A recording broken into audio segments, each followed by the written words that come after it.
This is In Case You Missed It, your national agriculture news recap for the week ending May 2nd, 2025.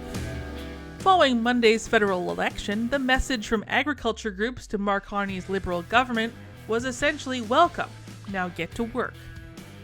As Canada faces increasing pressures from international trade tensions, now is the time for strong leadership and bold investment in the competitiveness and resilience of Canada's agriculture sector.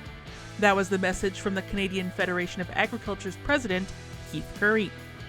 The grain growers of Canada called on the feds to act swiftly on promised capital gains tax reversals and to take action against Chinese and American tariffs.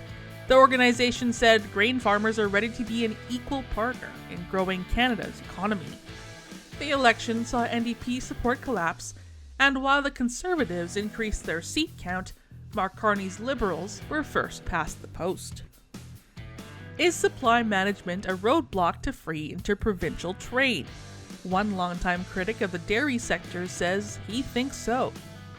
Sylvain Charlebois is the director of the Agri-Food Analytics Lab at Dalhousie University. In a Toronto Sun column earlier this year, he said that provincial dairy boards reinforce regional monopolies that make real change virtually impossible. Whether supply management is a trade barrier is a matter of interpretation, said Al Mussel, research lead at Agri-Food Economic Systems. Fragmentation of some supply managed systems has produced friction between provincial boards, which could be seen as a trade barrier. Dairy Farmers of Canada President David Wiens said he doesn't understand how supply management could be called an interprovincial trade barrier. He said that while dairy faces some barriers, they're the sort of regulatory mismatch between provinces that are common to other agricultural sectors. He added that transportation logistics in the sector allow farm milk to move seamlessly between provinces for processing. An Alberta egg farmer recently spent time in jail as part of an ongoing dispute with his province's egg marketing agency. Henk Van Essen spent 2 nights in jail after missing court dates, which were set to compel his compliance with Alberta's egg regulations.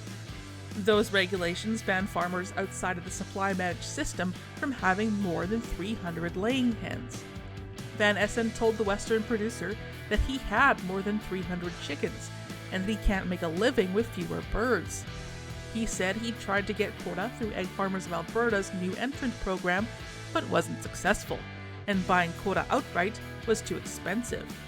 Recent sales topped $750 per layer. Van Essen was released after he promised to let Egg Farmers of Alberta inspect his operation.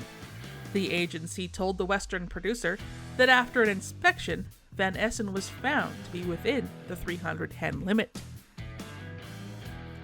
In case you missed these and other stories, visit the Glacier Farm Media Network, news that matters to farmers across Canada.